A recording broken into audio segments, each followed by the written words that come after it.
Well, hello everyone. You don't know me, but my name is John Clarkson. Grew up in Mercer County. I attended Rutgers University, and I currently work for the New York Times. I'm also lucky to have a job that actually uses my major, not something that all English majors can actually say. But from a high level, you could say that life is good. I have a great job. I work for a renowned and respected organization, and I have fun most of the time I'm actually at work. But it wasn't always so breezy. And I'm willing to bet that it's not as breezy for a lot of people who were in my position when I found myself defaulting on my student loans last fall. I graduated in 2014, and landing a full-time job that actually used the education that I had gone into debt for was extremely difficult. I spent 2 to 3 years working as a bartender and waiting around tables at various restaurants, all the while still paying back my student loans. So while I was working long and hard hours, I ended up devoting half of my paychecks to go towards a student loan that I still hadn't been able to employ for me after I graduated and finished my education. So I stopped paying them. Fast forward to fall of 2018 last year. I received the summons that I was going to begin the judicial process of defaulting on student loans. It was terrifying. I had only recently secured my position at the Times, and while it's a great job, it doesn't pay that well. And beginning my new career with this massive problem looming over me was, again, terrifying. In proper reaction to the summons, I sought legal counsel and eventually found myself at the door of HESAA. At the time, the restructure initiatives for student loans weren't exactly where they are now, but over a course of about a month, I was able to work with HESA and establish a payment plan and a rate that worked for me where I am right now in my current professional young life. In short, being able to have a conversation with a person at HESA who could make an impact and a difference for my loans was fantastic, but the real merit that came out that I felt as I proceeded through the program was that they actively offered that to me. I didn't have to fight for it, they gave it to me. To close, my inability to pay back loans are not isolated to me. It's not rare. There's a lot of students just like me in my position who need the assistance that this program is going to offer. And the programs being announced today are a great step towards helping students just like me. I want to thank Governor Murphy, HESSA Director David Soklow, Secretary of Higher Education Zakia Smith-Ellis, Assemblyman Ralph Caputo, Assemblywoman Mila Jassy, Assemblyman Gary Scher, Assemblyman Dan Benson, and Senator Sandra Cunningham for their leadership to help others like myself who will benefit from this bill. Without further ado, here's the Governor of New Jersey, Phil Murphy. Thank you. Really well done, man. Really well done. John is a living embodiment of what we're codifying today. And he mentioned that he worked for the New York Times, but I don't think he mentioned what he does, because he might have the coolest job at the New York Times. And my wife was here for this singular reason, because she's one of his biggest customers. He edits the crossword puzzle of the New York Times. You talk about putting your English major to good use, right? So John, thank you, man.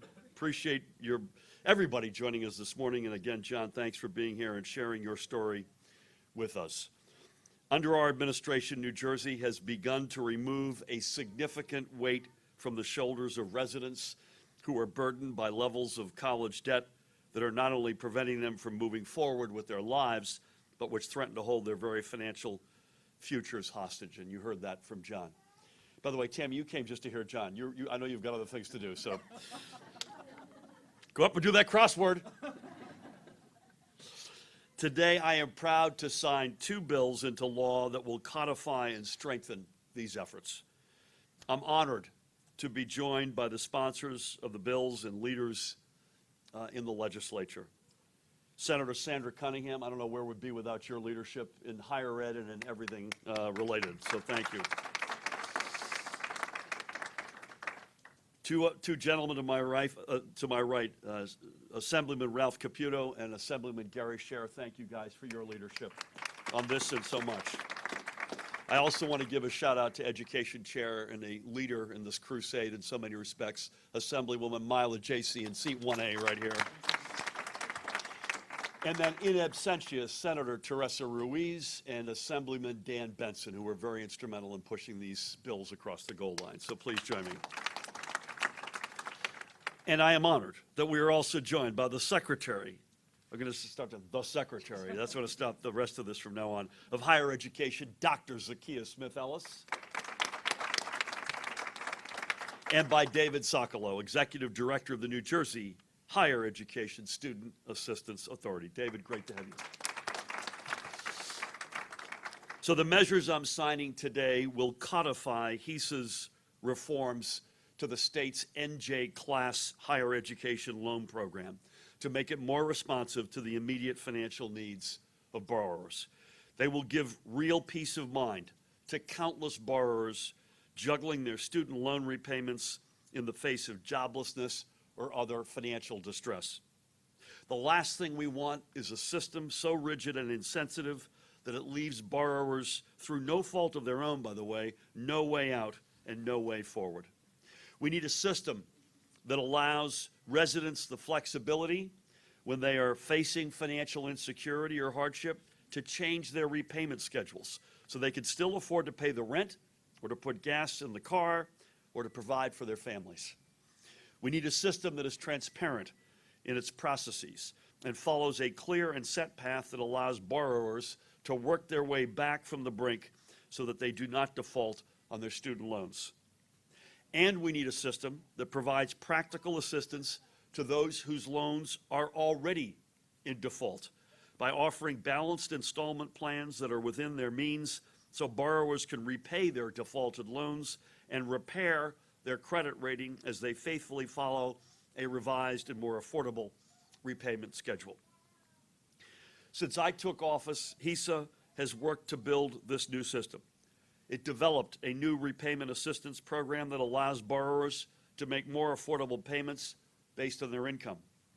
Today, that program becomes law, meaning that it will be available to future graduates for generations to come. It's nice that we've got great leadership that is doing the right thing in assuming and capturing a best practice, but let's make it the law, no matter who the leaders are, that forever and for always, this is the way it's going to be in New Jersey. So again, today it's going to become law, so it'll guarantee that future generations will be able to partake in it. The new loan restructuring programs we're strengthening today will provide the lifeline that many borrowers need to get themselves back in control of their loans instead of their loans controlling them. It will create real options to keep borrowers out of default. And these bills will also help those borrowers who are in default repay their defaulted loans through affordable monthly payments. Even more significantly, the legislation gives HESA the ability to repair the credit ratings of borrowers who comply with the new payment plans, ensuring that these individuals don't face disadvantages of employment, housing, and finance. These measures will keep life in New Jersey affordable for countless residents who feared for their and their families' financial futures. These reforms were a long time coming, and I know that for David and Senator Cunningham, in particular among the other sponsors, today is the ending of a more than 3-year-long effort culminating in your positive cooperation on these reforms since David and his team started at HESA in early 2018. And I thank those who advocated for these bills, including New Jersey Citizen Action and Legal Services of New Jersey. So, you're here. I am proud that we have made these reforms permanent going forward in recognition of your commitment and hard work on behalf of our residents. And more importantly, I'm proud that we are giving borrowers the more open, more transparent, and frankly, more humane system they deserve. It is now my pleasure to introduce the Secretary of Higher Education, Dr. Zakiya Smith-Ellis.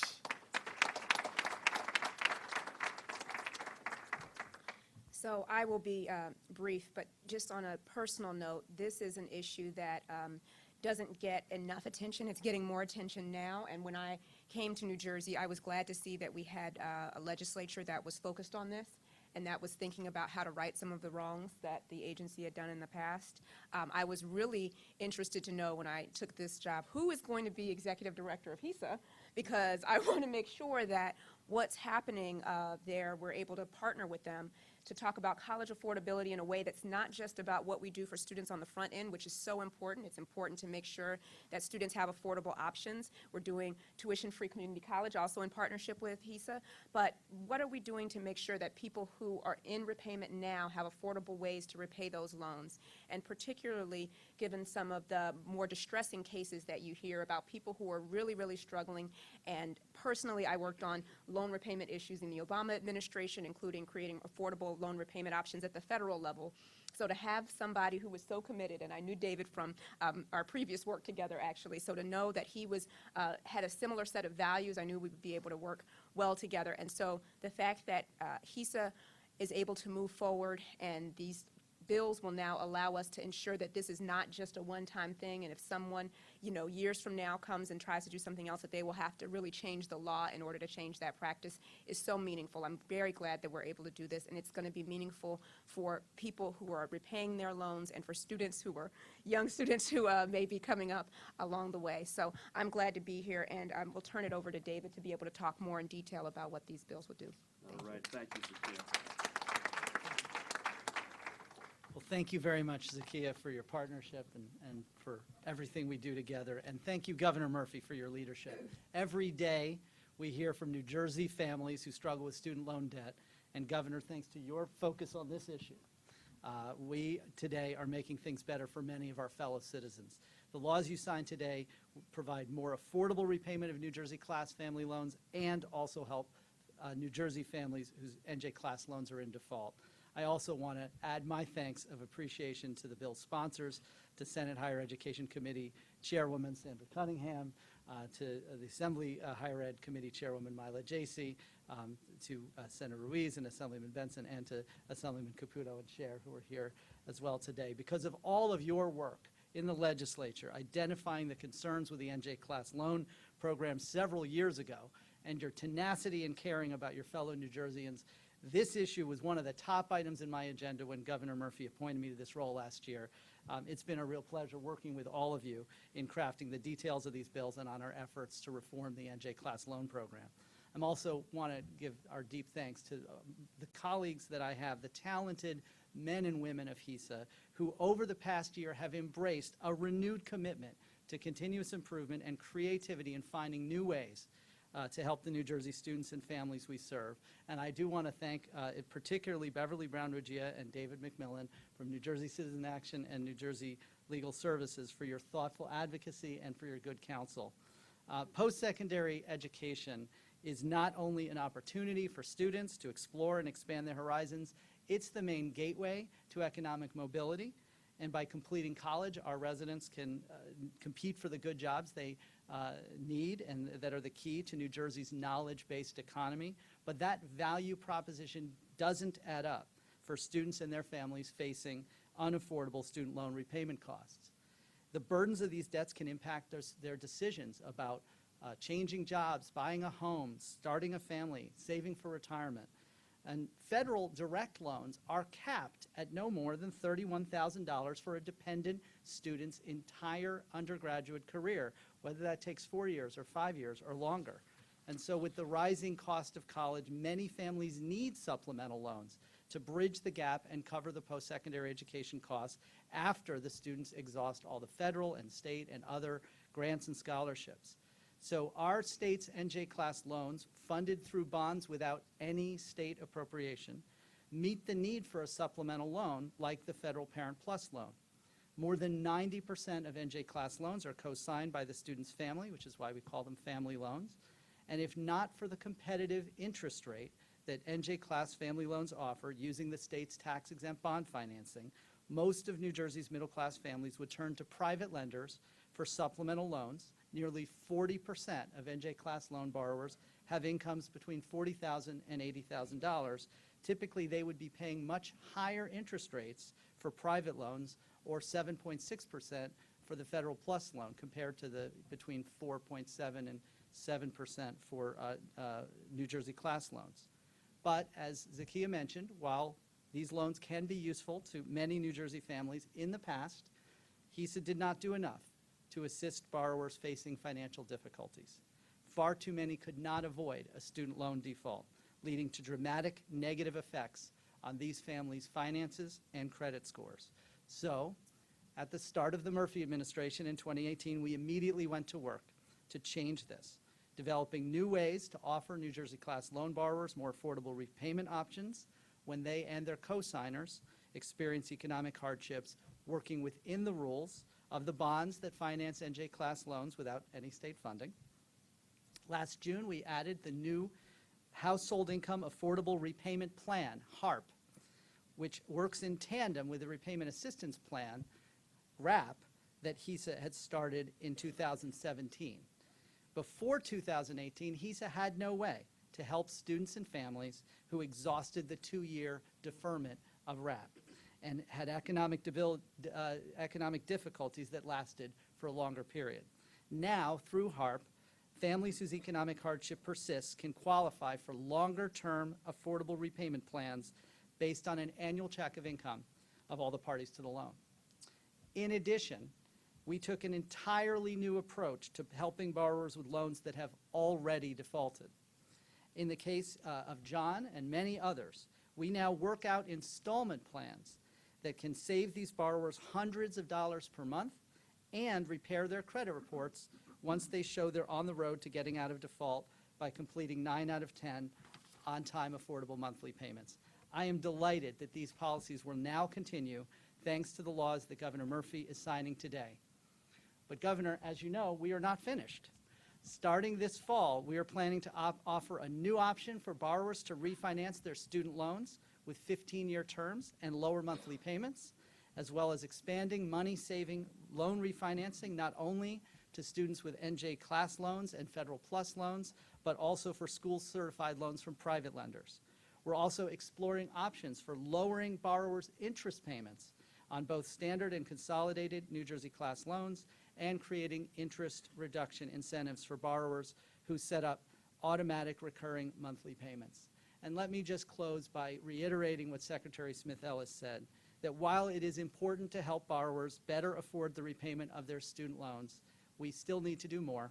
And that is why I am proud to play a role in implementing the state higher education plan that Governor Murphy and Secretary Smith-Ellis announced last month, including key strategies to make college education more affordable so students don't need to take out so much in the debt in the first place. To expand opportunities for all our people, we need to attack this problem from every angle. It's a great honor to be here today. Thank you very much. Thank you, David. Great job, man. Really well done. Thank you, David, and thank you for your leadership. 3 quick points.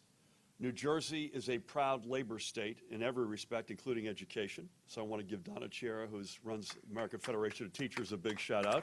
And her colleague, Professor David Hughes at Rutgers, representing higher education today. Thank you both for being here. Secondly, we, as we've talked about a lot, face a challenge of keeping more of our high school graduates in New Jersey. And there's a lot of things we're doing to increase that yield.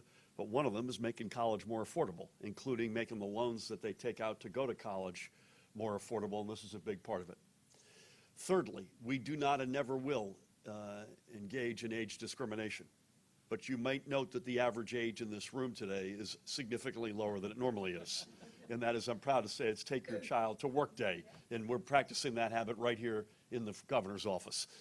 With that, it is my great honor. I don't think you could say this without any hyperbole. We would not have gotten to today, not just without Zakiya and David's leadership, but without leadership in the legislature, and no one more so than the chairwoman of the Higher Education Committee, Senator Sandra Cunningham.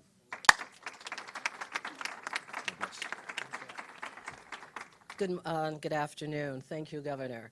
You know, there is nothing more heart-wrenching than to hear a 24-year-old or a 22-year-old student or graduate who says that they think that their life is over. You sit and wonder, what do you mean over? At 22, at 24? How could your life be over? It's beginning.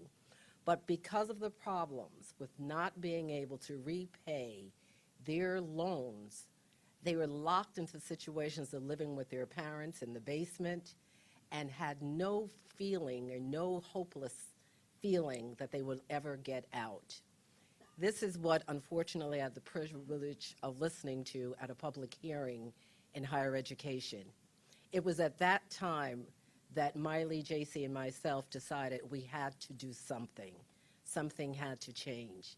And that's when these wonderful people joined us and decided that they wanted to be a part of this. I do thank David Sokolow particularly because my first meeting with David, I don't think I was that friendly as I recall, because by that time I had listened to so many stories and talked to so many parents. I wasn't sure that I believed anything that David would say.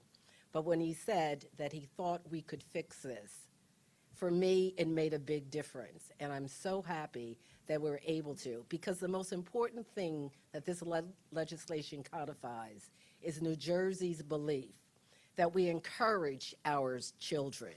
We don't tear them down before they have an opportunity to fly. We encourage them to go to college. We encourage them to be everything that they want to be or everything that they dream that they can be. And the only way that they can do that is with our support.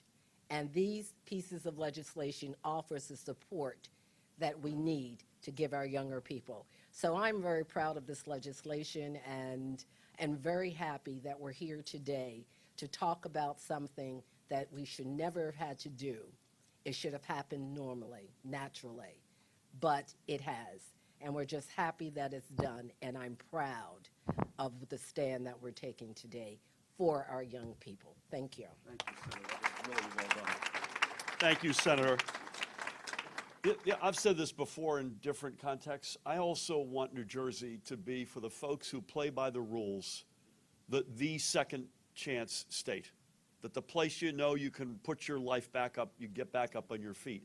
In the particular element of the second bill here, where we will proactively help you repair your credit rating if you have been in default, is a big second chance shot for a lot of young people. So it's not just, as you so eloquently said, it's not just the enormous 8-ball of debt that too many young people are sitting behind as they peer out in their young 20s to a career or maybe more education, but it's for the folks who actually went over the cliff financially. We're putting a hand out and we're getting them back on their feet. I'm incredibly proud of that aspect of it. And again, Mila, I cannot thank you enough for your leadership in the Assembly. You got 2 colleagues we want to hear from, if that's okay.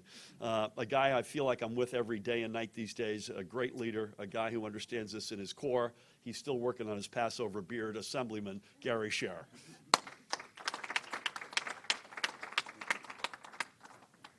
Good afternoon, everyone.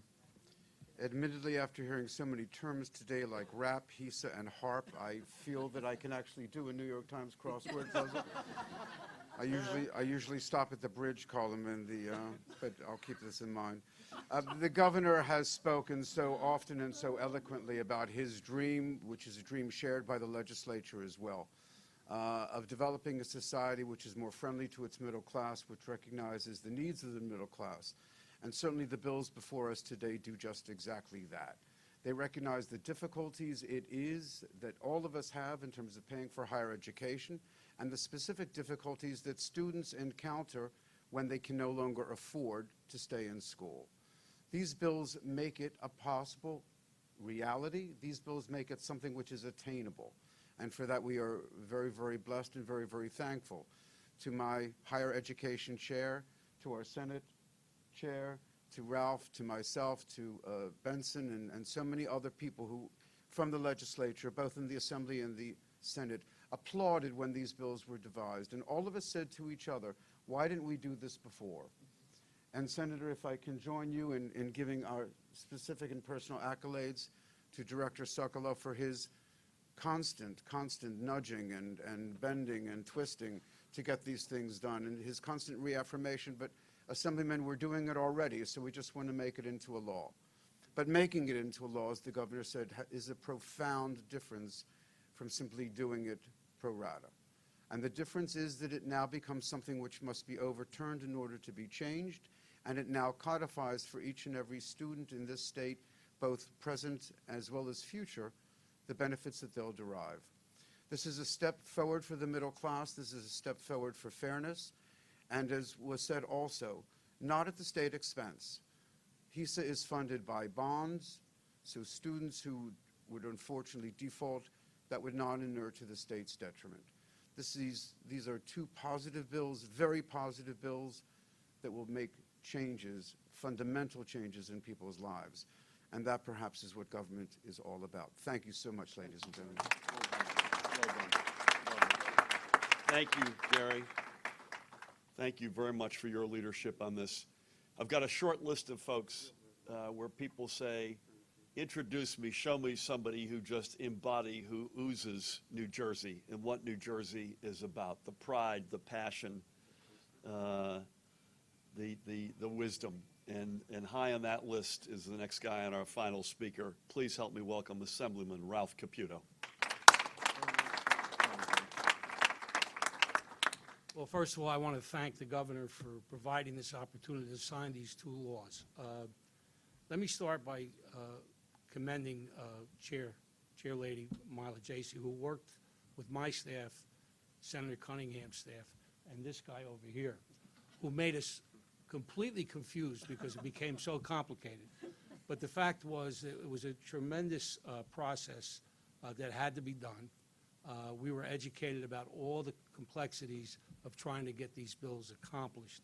It was not easy. There were many meetings that took place with Senator Cunningham, our office, OLS. I mean, we can go on. And of course, we had a head start here because this administration, this governor, is trying to turn around a policy that was in stone for 8 years. So this gentleman, Mr. David Sokoloff, came along and said, look, we have a new policy. He explained how those pieces would fit, how we would have something prior to a disaster and after a disaster occurred. So we're trying to do both things to alleviate a very severe problem. And the basic problem is the college costs are just too high. And young people want to go to the best schools they can find. And at that age, they really don't understand the kind of burden that they're putting themselves and their family in. And they shouldn't have to worry about it. But the fact is, it's a reality. And we're trying to fix a problem that's been just a tremendous burden for our students. We started with this process by listening to constituents that have come into my office with these various problems. And then, of course, I reached out for Mila. Help Mila, you know. How do we solve this problem? And you know what? We went to work on this. And then we found that Senator Cunningham had already put in a bill, the bill that I ended up sponsoring in the Assembly. And we worked with that bill with David to make sure that it would be appropriate for the state of New Jersey and for our kids. So I couldn't be happier to have this administration work on a national problem, basically, to try to, this not only solves somewhat of a similar problem here in the state, but I think it's going to be nationally recognized as a model for other states to follow. So being the fact that I was a prime sponsor, co-sponsor or whatever, along with this young lady who gave up that sponsorship to me, I don't know why. She doesn't like the limelight, but you know, we can't let her sit there just mind her business, no way. Let's give Mila Jacey a big round of applause. And of course, Senator Cunningham. God bless Senator Cunningham and Gary. Let's give them a round of applause for all the work. And David, I want to thank you again. Please don't come to my office because you give me a migraine headache. I mean, you know, you're helpful, but you know what? I don't want to go back to college. It's too expensive. But thank you, Governor Murphy, for everything that you do. And the fact is that we're turning that ship slowly in all regards in terms of how we deal with some of the major issues that we face in the state. And we've got the right guy at the head of the helm to bring us there. So let's keep the faith, support the governor, and support all of the policies that we really feel that are important to us. Thank you very much. Thank you, Ralph. Thanks, buddy. Love it. Well said. Thank you, Ralph, and thanks everybody who's spoken. We're going to sign this in a minute. We'll take a couple of questions from the press if you've got them. Daniel. Governor, with the EPA board members who said they're not going to resign, who are they, or are you just looking for their resignation? May I say something that I think embodies what New Jersey, the New Jersey spirit? I noticed that in the national press, it was noted that President Trump has given, quote unquote, the Heisman to members of Congress who have looked for his tax returns and other things. Someone in the press in New Jersey wrote that those board members had given me one of each of their fingers. And I thought that was an interesting contrast between what we deal with in New Jersey and what we deal with in the country. They're the government appointees. We approached them. We laid out our case. They made their decision. We have to respect that decision. We don't agree with them. And as I said yesterday, the chairman and I, who is a very dear friend, who's done an enormous amount and continues to do an enormous amount of good, including for our administration, Larry Downs and I spoke last week. We both felt it was the right time to turn the page. The other folks didn't see it that way. That's their decision. They have a First Amendment right. I expect sooner than later, in the next, I hope, number of days, we'll name a new chair, and we'll go from there. Please. We have nothing to announce on that yet. We will likely have an interim head and conduct a broader search for the right talent to run on a more permanent basis. Matt. The news of a deal on congestion pricing seems to be a surprise to folks in New York. I mean, what light can you shed on this? Did you speak with Governor Cuomo directly, and what do you make of New York pushing back, saying that there is no change? Yeah, I saw, I'm not sure who it was, maybe it was Pat Foy or someone else, and George Helmy, our chief of staff, and Pat go back a long way, and they had a conversation this morning. My comments are based explicitly on principle-to-principle discussions with Governor Cuomo. And as I said, it's a conceptual understanding is the way I put it. There's a lot of distance to travel over the next several years, mostly on the New York side, frankly, to get this into the place they need to get it to. It's a very complicated project. But my first two big interests, as I mentioned yesterday, number one, everybody who's commuting from New Jersey gets treated equally and they don't get taxed doubly. And that includes explicitly the George Washington Bridge, because that's not directly in the zone, which the Lincoln and Holland tunnels are. We need electronic tolling for that. Both Governor Cuomo and I agree on that. But that's number one, where we've got a conceptual understanding. And number two is that New Jersey will have a seat at the table as this evolves and the entire process evolves over the next several years. And I want to reiterate that I appreciate the spirit with which Governor Cuomo has approached this. Please. Governor, in this regard, with the congestion pricing issue, it seems the more you look at it, the more issues can be raised. You just mentioned that the Lincoln and Holland going into the city, that's going to be in that zone. But if people are automatically going to be charged, let's say they're not going to Midtown, and they live near the Lincoln or the Holland, that's then going to force them up to the GW. It's going to create new issues. Unintended consequences, et cetera. My question is, how concerned are you, just from a philosophical point, about New Jersey drivers, New Jersey commuters, really getting stuck in a perhaps an unfair way, and is there any way we can address this? Well, we won't let it happen is the answer. And you didn't mention this, but another question we get, and it's a rightful one, is how many people would this swing from driving a car into taking a bus or a train, which is another potential unintended consequence. This is very complicated. By the way, this is not my plan. I did not come up with this, but I will tell you this, we will stand strong and make sure that New Jersey commuters are protected, period, full stop, and not asked to pay twice and not be discriminated against us. Do you think that it's fair to the public as well as the employees of the SBA to not offer any insight or explanation about the resignation of the CEO? I'm not sure I understand the premise of the question, but Lizette Delgado resigned. We accept her resignation. We thank her for her service, and we turn the page. Who else had one that has asked? Please. Do you feel like Patrick Foy with the MTA is calling you a liar when it comes to this deal, saying that he has no idea of what you're talking about? You'll have to ask the New York side of the river. My words come directly from conversations with Governor Cuomo. Please. Conceptual understanding is the word I've used, the words I've used, and I'll continue to use. Please. On the bill you're signing today that deals with the repayment assistance, I think the fiscal note mentioned that there were just 8 borrowers who are in that program right now. Is that an indication that there's not much demand for such a program, or do you expect there'll be more people that? Come on down, David. I don't know if the 8 number is right, but we think by signing this and advertising that it's out there, it will attract a lot more interest. So these programs just started. If you take out a loan in 2017 or 2018, you might be in your first or second year of college. You're obviously not going to run into economic hardship yet. So this will build over time. There are a few people for whom that was perhaps their final year of school and already ran into difficulty, 8 of them so far that are engaged in the program. But these are brand new programs. Thank you for that.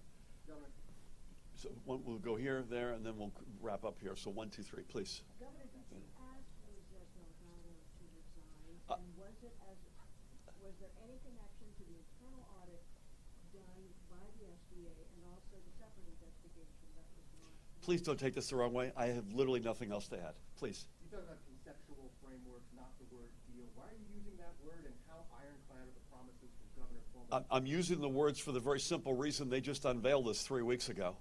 And they don't know necessarily where this is going. And so there's the distance between today and where this ends up is miles and miles and miles. It's extremely complicated, no matter who's done it. It's been an extremely complicated process. And I'm saying what I'm saying because it's in the first half of the first inning. And I want to make sure folks in Jersey know that we've got their back. We're looking out for them. They won't be discriminated against. They won't be double taxed. Last one, please. Public the names of the individuals and companies the EDA task force referred to the Attorney General? Not my task force, independent task force. I set it up. That's a decision that they will pursue. I have no visibility into that. I remind everyone why we set it up, because the comptroller did an audit, and it turned out they couldn't find 20% of the selected sample size. They couldn't find 20% of the jobs that were claimed or created. And again, I'm not against tax incentives, but I've always said two things. Number one, it can't be the only weapon we use. It's got to be part of a broader toolkit, like investing in education, including higher education, transit, healthcare, job creation more generally. And secondly, it's got to, you promise to do X in exchange for Y, you have to do what you promise to do. It has to be transparent, and it has to be monitored and regulated. I'll defer to whatever process that task force goes through. But folks who screwed with the system are going to have to make sure that they make the state whole. I cannot be in any other place. I've got to make sure that, as the chief executive of this state, that we stand up and every penny is counted. With that, I want to thank you, John, for your life story. Keep up the great work on the puzzles. I do accept Gary's comment that maybe we've come up with a couple of clues for future puzzles today. I want to thank Secretary Zakiya Smith-Ellis for your leadership in higher education generally. The new master plan, I think, is in a class of one in the country. So congratulations. David, you got a lot of hosannas today. I think richly deserved. You did what you said you would do. And I think that's, in life, that's a big deal, and none more so relevantly than here. And to the legislative leadership, Senator Cunningham, Madam Chairwoman, thank you so much. Madam Chairwoman J.C., thank you for your leadership in the Assembly. Ralph and Gary, we wouldn't be here without you. Thanks, everybody. Let's go over and get this thing signed up.